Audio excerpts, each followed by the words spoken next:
नमाज में नबी का ख्याल आए, ये गधा और बैल से बदतर है। अगर कोई ऐसा माने ये आदमी मुसलमान नहीं रहा, सीने से ईमान निकल गया। ये किसने कहा? शाह इस्माइल शहीद रहमतुल्लाह अलैह।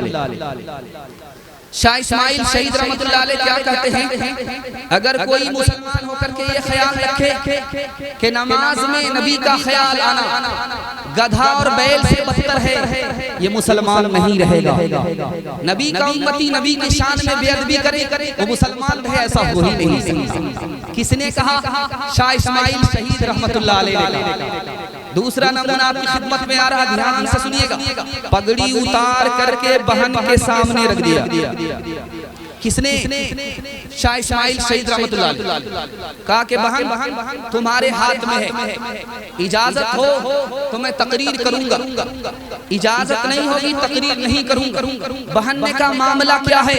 का मामला ये है कि तुम्हारी शादी हुई, तुम्हारा शौहर इंतकाल कर गया, तुम बेवा हो, बेवा का निकाह कराना सुन्नत है, नबी की सुन्नत है। तुम अगर निकाह कर लोगी मुझे नबी की सुन्नत पर अमल करने का सवाब हो जाएगा। का मेरी उम्र 90 साल हो गई।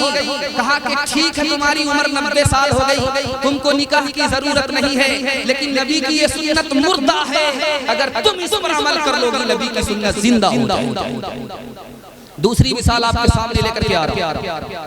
क्या कहा कि नबी का इल्म बच्चा और पागल के बराबर है। अगर किसी ने कहा वो मुसलमान नहीं रहेगा। किसने फतवा दिया? हजरत थानवी रहमतुल्लाह अलैह। दुआ कीजिए अल्लाह उनकी कब्र को नूर से भर। आया मुरीद, पूछा कि तुम जन्नत में जाना चाहते हो? कहा जन्नत में क्यों जाना चाहते हो? इसको ध्यान से सुनिएगा, अल्लाह के इल्म में इजाफा फरमाए। बहुत ध्यान से सुनिए। मुरीद से पूछा तुम मुसलमान हो, जन्नत में जाना चाहते हो, क्यों जाना चाहते हो? तो कहा कि हुजूर जन्नत में जाना चाहते हैं। कहा कि जन्नत में अगर जाना चाहते हो तो क्यों जाना चाहते हो? जवाब सुन लो, ताकि नबी का दीदार हो जाए। जन्नत के बगैर दीदार नहीं होगा, इसलिए हर मुसलमान की ये तमन्ना होनी चाहिए अल्लाह मुझे जन्नत नसीब करे ताकि इसके बाद नबी का दीदार हो। तीसरी मिसाल आपके सामने आ रही है कि अगर कोई ये कहता है कि इब्लीस के पास ज्यादा इल्म था, नबी के पास इल्म कम था, ये मुसलमान नहीं है। किसका फतवा है? मौलाना खलील अहमद सहारनपुरी रहमतुल्लाह अलैह। दुआ कीजिए अल्लाह उनकी कब्र को नूर से भर दे। उन्होंने कहा मैंने 3 दुआ अल्लाह से किया, 2 दुआ कबूल हो गई और एक अभी बाकी है। मुझे अल्लाह की जात से उम्मीद है वो दुआ भी कबूल हो जाएगी। क्या दुआ थी? क्या रब मैं इस्लाम मुसलमानों की हुकूमत देखूं? वो दुआ कबूल हो गई। हदीस की किताब की शरह मुकम्मल कर दूं, बज़लुल मजहूद मुकम्मल हो गई। एक तीसरी दुआ है कि अल्लाह मौत नसीब करे तो मदीने में, और दफन होना नसीब हो तो जन्नतुल बकी में। मुझे अल्लाह की जात से उम्मीद है कि ये दुआ भी कबूल हो। आखिरी नमूना आपकी खिदमत में आ रहा है। किसी ने कहा कि नबी के बाद कोई और नबी भी हो सकता है। हजरत कासिम नानोतवी रहमतुल्लाह अलैह ने फतवा दिया, हमारे नबी के बाद अगर कोई शक करे कि आखिरी नबी नहीं है, इसके बाद भी कोई नबी आएगा, वो मुसलमान नहीं है। किसने कहा? हजरत कासिम नानोतवी रहमतुल्लाह अलैह। दुआ कीजिए अल्लाह उनकी कब्र को नूर से भर दे। ईसाई आया, सवाल करता ये बताइए जो जमीन के अंदर है, जो आसमान पर फजीलत किसको? उसका मकसद था कि नबी सल्लल्लाहु अलैहि वसल्लम कब्र के अंदर है, जमीन के अंदर है, हजरत ईसा आसमान पर, रुतबा किसका बड़ा है? उसके बाद कहा कि ईसा अलैहिस्सलाम जाग रहे, तुम्हारे नबी सो रहे हैं, सोने वाला का रुतबा बड़ा होता है या जागने वाले का रुतबा बड़ा होता है? तीसरा सवाल किया, हजरत ईसा ने पत्थर से, हजरत ईसा ने मुर्दे को जिंदा किया, तुम्हारे नबी ने मुर्दा को जिंदा नहीं किया। फजीलत किसको है? हजरत नानोतवी रहमतुल्लाह अलैह से सवाल किया जा रहा है। जब हवा यहाँ से चलती है, हिंदुस्तान से निकलती है, मदीने की तरफ जाती है तो गर्म ठंडी हो जाती है, जब मदीने से हवा हिंदुस्तान आती है तो गर्म हो जाती है। इसका क्या मतलब हुआ? हजरत नानोतवी रहमतुल्लाह अलैह ने कितना प्यारा जवाब दिया। दुआ कीजिए अल्लाह उनको भी, उनकी भी मग़फ़िरत फरमाए और दारुल उलूम को भी सलामती नसीब फरमाए। ध्यान से सुनिएगा, मैं आपको सुनाने के लिए जा रहा हूं। हजरत नानोतवी ने कहा कि तुमने कहा जो नीचे होता है वो कमतर होता है, जो ऊपर होता है वो बेहतर होता है। हजरत ईसा अफजल है, नबी सल्लल्लाहु अलैहि वसल्लम अफजल नहीं है। तुम बेवकूफ हो। मोती को देखो वो नीचे होता है, झाग ऊपर होता है। फजीलत मोती को है, फजीलत झाग को नहीं। तुमने कहा कि जो सोता है वो खोता है, जो जागता है वो पाता है। हजरत ईसा जाग रहे, नबी सो रहे हैं, तो जवाब दिया कि वो जाग रहे हैं, नबी का इंतजार कर रहे हैं। फजीलत हमारे नबी को है, हजरत ईसा को नहीं। तीसरे सवाल का जवाब दिया। तुमने कहा कि हजरत ईसा ने मुर्दा को जिंदा किया। मुर्दा किसको कहते हैं? रूह निकल गई। जिंदा किसको कहते हैं? रूह आ गई। हमारे नबी ने तो पत्थर से कलमा पढ़वा दिया। फजीलत किसको है? आखिरी जवाब दिया हजरत नानोतवी ने। दुआ कीजिए उन आशिकाने रसूल की सदके में हम सब की भी अल्लाह मग़फ़िरत फरमाए। ध्यान से सुनिएगा, ध्यान से सुनाने के लिए जा रहा हूं। सवाल है, कितना खतरनाक सवाल है कि हिंदुस्तान से जो हवा मदीना जाती है वो ठंडी हो जाती है, चूंकि पूरब की हवा ठंडी होती है। और जब मदीने से हिंदुस्तान हवा आती है तो गर्म हो जाती है पश्चिम की हवा। जवाब सवाल कितना संगीन है, जवाब देखिए कितना मीठा है। हजरत नानोतवी ने कहा कि जो हवा हिंदुस्तान से मदीना जाती है ठंडी क्यों होती है? उसको खुशी होती है कि नबी के शहर जा रही है। अब उसका दिल भी ठंडा होता है, आंख भी ठंडी होती है, वो ठंडी हो जाती है। और जो नबी जो हवा मदीने से हिंदुस्तान आ रही है उसको गम होता है कि नबी के शहर से जुदा हो रही है, इसलिए जल जल जाती है, गर्म हो जाती है। सबसे पहले मशीयत के अंवार से नक्शे रूए मोहम्मद बनाया गया।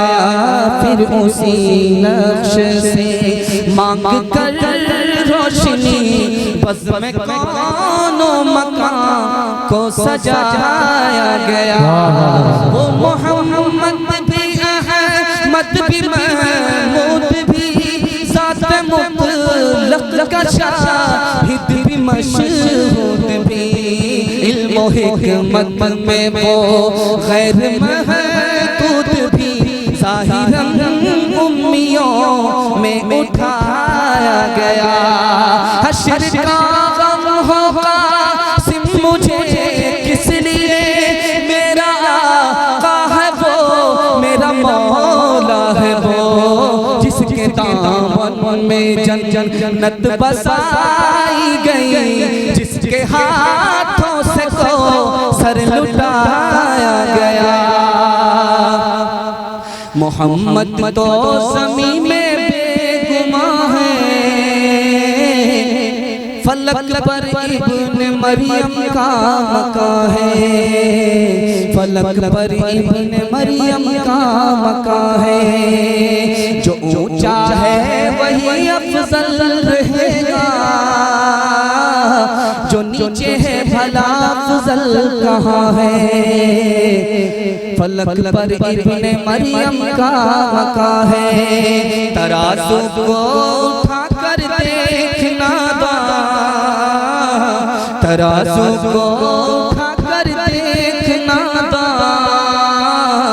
वही झुकता है जो पलरा गरा है।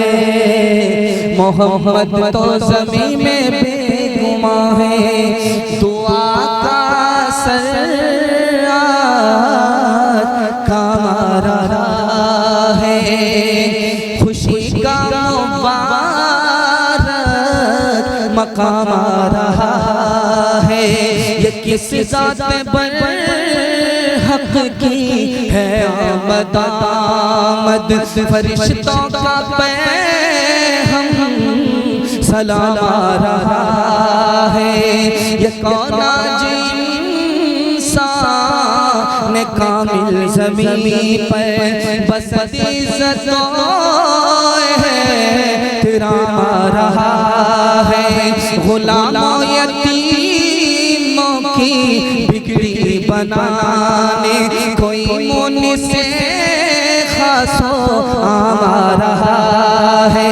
बशारत रसूलों ने दिया कि जिसकी वो लेकर खुदा पयाम आ वो लेकर खुदा का पैगाम आ रहा है। आप लोग थक गए तो दोनों हाथ उठा दी ना, ये समझ बात। चौथा पैगाम आपकी खिदमत में लेकर के आ रहा है। चौथा पैगाम लेकर के आ रहा हूं। ब्रेक मारिए, 7 खून आपका माफ है, उसके बाद गलती करेंगे सीधा जनाजा पड़ेगा।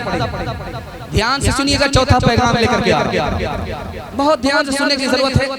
आपका जलसा तेजी से निकल रहा है माशाअल्लाह, बहुत तबीयत से आप लोग सुन रहे हैं, सुनाने वाला थक नहीं रहा, सिर्फ पसीना छूट रहा। ध्यान से सुनिएगा, चौथा पैगाम आपकी खिदमत में आ रहा है, बहुत ध्यान से सुनिएगा। अल्लाह के रसूल ने फरमाया, अगर मेरी सुन्नत को छोड़ोगे ईसाई बन जाओ, मेरी सुन्नत को छोड़ोगे यहूदी बन जाओ। अगर मेरी सुन्नत को छोड़ोगे ईसाई हो जाओगे, मेरी सुन्नत को छोड़ोगे यहूदी हो जाओगे, मैं तुम्हारा नबी नहीं रहूंगा, तुम मेरे उम्मती नहीं रहोगे। दूसरी बात याद रखिए, आप मस्जिद आते कैसे पता चलेगा कि हमारा जलसा कबूल है? कैसे पता चलेगा कि मस्जिद आए, नमाज पढ़ी, नमाज कबूल है? 5 चीजों को देखना पड़ता है कि अल्लाह ने बार बार आने की तौफीक दिया मस्जिद में, इसका मतलब है नमाज कबूल हुई।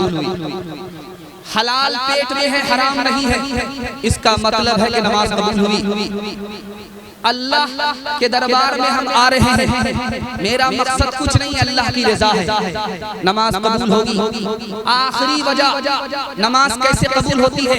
अगर आपकी नमाज सुन्नत के मुताबिक है तो कबूल होगी, सुन्नत के खिलाफ है तो कबूल नहीं होगी। तीसरी बात याद रखिए, आपने देखा होगा बच्चों को खामोश कीजिए, जो खामोश नहीं होता उसके बाप को यहाँ से निकाल दीजिए। ध्यान से सुनिए।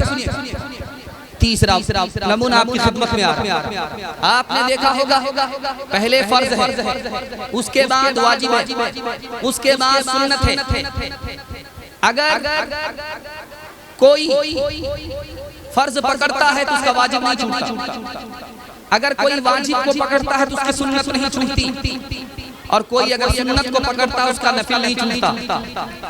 और अगर किसी ने फर्ज को छोड़ा उसका वाजिब छूट जाएगा, और जिसने वाजिब को छोड़ा उसकी सुन्नत छूट जाएगी, और जिसकी सुन्नत छूट गई उसका क्या नुकसान होगा?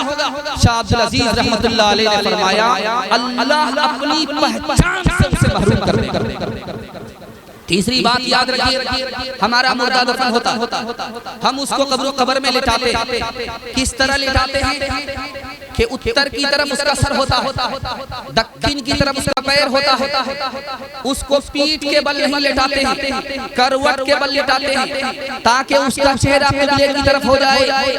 इमाम औज़ाई रहमतुल्लाह अलैह ने फरमाया, अगर किसी ने सुन्नत से मुंह मोड़ा जिंदगी भर तो अल्लाह ताला मरने के बाद किबले से उसका मुंह मोड़ देगा। चौथा नमूना आपकी खिदमत में आ रहा, बहुत ध्यान से सुनिएगा। बच्चे को कंट्रोल कीजिए, 2 ही बच्चा रखिए, ऑपरेशन कराइए, हाथ उठाइए। खैर बच्चे लोग हाथ उठाए, वोटर लिस्ट में नाम नहीं, जाने दीजिए बाईपास जा रहा, अक्लमंदी का सबूत बाप ने दिखाया। ध्यान दीजिएगा, सुनाने के लिए जा रहा। तीसरा नमूना, बहुत ध्यान से सुनिएगा इसको। इमाम मालिक रहमतुल्लाह अलैह फरमाते हैं, कश्ती में जो सवार होगा वही बचेगा, जो कश्ती में सवार नहीं होगा वो नहीं बचेगा। और ये सुन्नत कश्ती है, जिसने सुन्नत को पकड़ा उसी को नजात मिलेगी, जो सुन्नत को छोड़ेगा उसको नजात नहीं मिलेगी। पांचवा नमूना जरा ध्यान से सुनिएगा, इसको सुनाने के लिए जा रहा, सुनने के लिए मुकम्मल तैयार है, दोनों हाथ उठाइए इंशाअल्लाह। खैर डरने की जरूरत नहीं है, ध्यान से सुनिएगा। बस्ती में पीर साहब आए, औरत को पता करना था कि असली पीर है या जाली पीर है। अगर असली पीर होगा तबर्रुक छोड़ेगा, अगर असली पीर नहीं होगा, जाली पीर होगा तो सब कुछ खाकर के चला जाए, हाथ साफ करके निकल जाए। औरत को पता करना था कि असली पीर है या जाली पीर है, खीर पका करके दे दी, खाने लगा, तबर्रुक नहीं छोड़ा, प्लेट साफ करने लगा। बुढ़िया को जलाल आया कि तुम कैसे पीर हो? सब साफ कर रहे, मदीना साफ। बुढ़िया को और जलाल आया, अंदर गई, जिस हांडी में खीर तैयार किया था ला करके रख दिया, ये मक्का है, इसको भी साफ करके चले। जब दोनों को साफ कर दिया तो बुढ़िया को और जला लाया, हांडी को पलट दिया, ये हजरे अस्वद है, इसको तो छोड़ो, इसको भी चाट करके निकल जाओ। तीसरा नमूना अपनी खिदमत में बहुत ध्यान से आ रहा, पानी पर चल रहा, हवा में उड़ रहा, पल में यहाँ है, पल में वहाँ, ये वली होगा? तो इमाम शाफी रहमतुल्लाह अलैह फरमाते हैं, जिंदगी में देखो कि सुन्नत है कि नहीं। अगर नबी की सुन्नत है तो एक नंबर का वली है, अगर नबी की सुन्नत से जिंदगी खाली है तो एक नंबर का शैतान हो सकता, वली हो सकता। तीन मिसाल आपके सामने आ रही है, उधर ध्यान कर दीजिए। वो तो दुनिया में मुसीबत बनकर कहीं पैदा हुई, ध्यान से सुनिए। तीन मिसाल आपके सामने लेकर गया। हमारा जवान कहता है कि मेरी आदत नहीं है दाढ़ी रखने, हमारा जवान कहता मुझको कद्दू पसंद नहीं, जवान कहता सर में तेल नहीं लगाता, क्या कहता मेरी आदत नहीं है। तकिया कोई दे तो कहता बगैर तकिए का मैं सोता, खुशबू दे तो कहता मुझको एलर्जी है, दूध कोई दे तो बचपन में पी चुका हूँ अब नहीं पीऊंगा। ये आम बात, ये नबी की शान में बेअदबी है, हमें महसूस नहीं हुआ। अगर आपने कहा कि मुझको दाढ़ी पसंद नहीं है, नबी की पसंद में आप ऐब लगा रहे हैं। नबी को दाढ़ी पसंद, आप कौन होते हैं दाढ़ी को नापसंद करने वाले? आप ये कहिए मेरी आदत नहीं, ये कहिए मेरी गलत आदत हो गई, अल्लाह को माफ करे, ऐसा बोलिए, ईमान सलामत रहेगा। आप कौन होते हैं अपनी पसंद दिखाने वाले नबी की पसंद पर? नबी को कद्दू पसंद, अगर आप पसंद है कद्दू पसंद नहीं, नबी की पसंद में आप ऐब लगा। तकिया नबी को पसंद, नबी की सुन्नत, दूध नबी को पसंद, नबी की सुन्नत, खुशबू नबी को पसंद, नबी की सुन्नत। अरे अगर आप कबूल कर लेंगे तो अल्लाह आदत को इबादत में तब्दील करेगा। तो मिसाल आपके सामने आ रही है, बहुत ध्यान से सुनिएगा। शादी हो रही है, लड़की इधर बैठी हुई है, लड़का उधर बैठा है। पाकिस्तान में शादी हो रही है, ये आज का जमाना नहीं है मोबाइल का कि लड़की को पहले देख लिया है लड़का और लड़की ने लड़का को पहले देख लिया। इंशाअल्लाह मोबाइल की पसंद पर शादी करेंगे, हाथ उठाई। मोबाइल में लड़की ढूंढ करके शादी करेंगे, हाथ उठाई। खैर माशाअल्लाह डिस ब्रेक मारा है, दिल खुश कर दिया। खैर बेफिक्र मत होइएगा, बीच बीच में इम्तिहान होता रहेगा, ध्यान से सुनिएगा। लड़की इधर है, लड़का उधर है, शादी हो रही है। दुनिया के उस वक्त के सबसे बड़े आलिम निकाह पढ़ाने के लिए, लड़का शागिर्द है, पढ़ाने वाले काजी उस्ताद है, निकाह पढ़ा रहे हैं। लड़की ने पहली बार लड़के को देखा, स्टेज पर देखा कि लड़का दाढ़ी वाला, सीधे खड़े होकर के कहती है मुझको दाढ़ी वाला लड़का पसंद नहीं। सारे लोगों का सर झुक गया कि मजलिस में लड़की ने खड़े होकर के कह दिया मुझको लड़का पसंद नहीं है, सबका सर झुक गया। हजरत मुराकबे में चले गए, 5 मिनट के बाद क्या जानते हो उस लड़की ने इनकार क्यों किया? दाढ़ी वाले लड़के को नापसंद क्यों किया? दाढ़ी का इनकार क्यों किया जानते हो? इसके बाप ने इसको हराम कमा करके खिलाया, इसके पेट में हराम है, इसलिए इसको सब कुछ कबूल है, नबी की सुन्नत कबूल है। इंशाअल्लाह 3 मौके से नबी की सुन्नत को याद रखेंगे, हाथ उठा दीजिए। इंशाअल्लाह खतना के मौके से सुन्नत को याद रखेंगे, निकाह के मौके से याद रखेंगे, कफन और दफन में याद रखेंगे, उसके बाद जिंदगी भर के लिए भूल जाएंगे। हाथ उठा दीजिए। मोहब्बत का जो अब बाकी नहीं है, वो दिल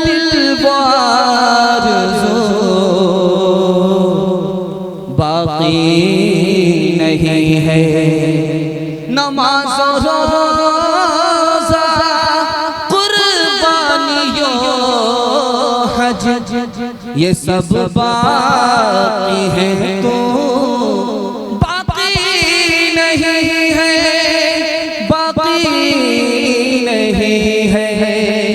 हकीकत खुराफात में खो गई, ये उम्मत रिवायात में खो गई। हकीकत खुराफात में खो गई, हकीकत खुराफात में खो गई, ये उम्मत रिवायात में खो गई। बुझी इश्क की आग अंधेरे है, मुसलमान ही रात का ढेर है।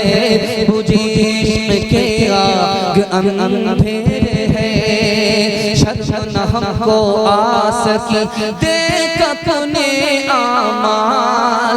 कभी तो इतना सोचता, कभी तो इतना सोचता, काहे हुआ ज़वाल, काहे हुआ ज़वाल। अल्लाह और रसूल पर है जिसका ईमान, अपने मन की सब करे वो कैसा इंसान, वो कैसा इंसान।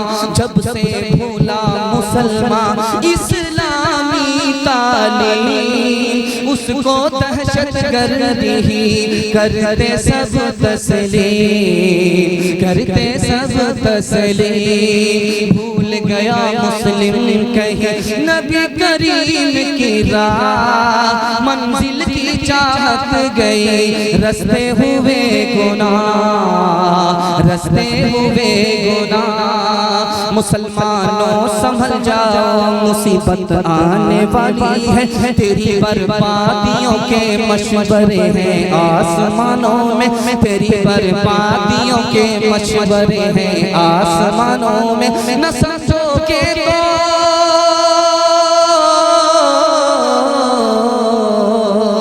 न समझोगे तो मिट जाओगे दोस्ता वालों, तुम्हारी दास्तां तक भी न होगी दास्तानों में, तुम्हारी दास्तां तक भी न होगी दास्तानों में। बहुत अच्छे माहौल में चौथा पैगाम निकल गया, पांचवा पैगाम लेकर के आ रहा हूं। उम्मीद है कि इससे भी ज्यादा आप लोग ध्यान से सुनेंगे। दोनों हाथ उठाइए इंशाअल्लाह। आधा जलसे मेरे आधा घर में रहेंगे, हाथ उठा दीजिए इंशाअल्लाह। पीछे से हाथ उठा रहे, खैर जाइए आप बाईपास, हम भी आप लेकर के जा रहे हैं बाईपास। पांचवा पैगाम लेकर के आ रहा हूं, बहुत ध्यान से सुनिएगा। जो खुदा का होगा उसी की सारी खुदाई होगी, जो खुदा का नहीं होगा वो किसी का नहीं होगा। ध्यान से इसको सुनिएगा।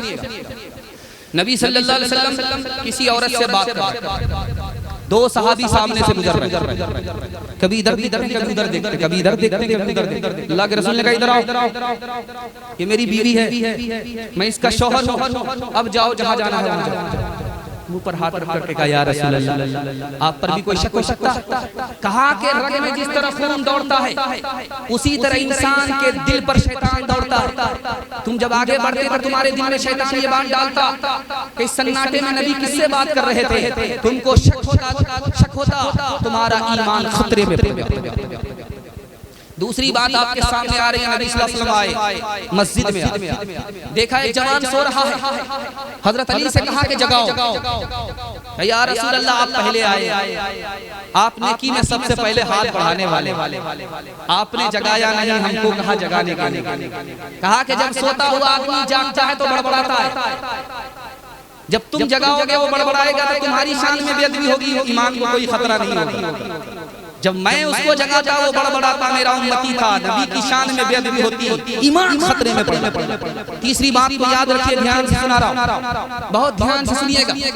अल्लाह के रसूल सल्लल्लाहु अलैहि वसल्लम इस्तिंजा से फारिग होकर के आए, एक सहाबी ने आपको सलाम किया, आपने जवाब नहीं दिया। सहाबी मायूस होकर के जा रहा, देर से कदम उठ रहा, महसूस हो रहा कि मुकदमा हार गया। अल्लाह के रसूल ने बुलाया कि इधर आओ, मुझसे बदगुमान मत होना कि मैं तुमसे नाराज हूँ। बात ये थी कि जिस वक्त तुमने सलाम किया था उस वक्त मेरा वजू नहीं था। सलाम अल्लाह का नाम है, मैं नहीं चाहता था कि अल्लाह का नाम मेरी ज़बान से ना हो, मेरा वजू तक। चौथा नमूना आपकी खिदमत में लेकर के आ रहा हूं, ध्यान से इसको सुनिएगा। आजान की सदा लगी मस्जिद से, सामने हजरत आयशा, अल्लाह के रसूल ने पूछा मनंती तू कौन है? हजरत आयशा ने कहा मैं आपकी बीवी आयशा। कहा तू कौन आयशा है? अबू बकर की बेटी है। कहा कौन अबू बकर की बेटी है? अबू कहाफा के बेटे। कहा कौन अबू कहाफा के बेटे? डर के मारे भाग। बाद में आकर के पूछा या रसूल अल्लाह मैं आपकी बीवी, आपने मुझे पहचाना नहीं। अबू बकर आपके यारे गार, आपने उसे पहचाना नहीं, और मेरे दादा अबू कहाफा आपने उनको पहचाना नहीं। कहे आयशा जब आजान की सदा लगती है तो मैं सिर्फ खुदा को पहचानता हूँ, किसी को नहीं पहचानता।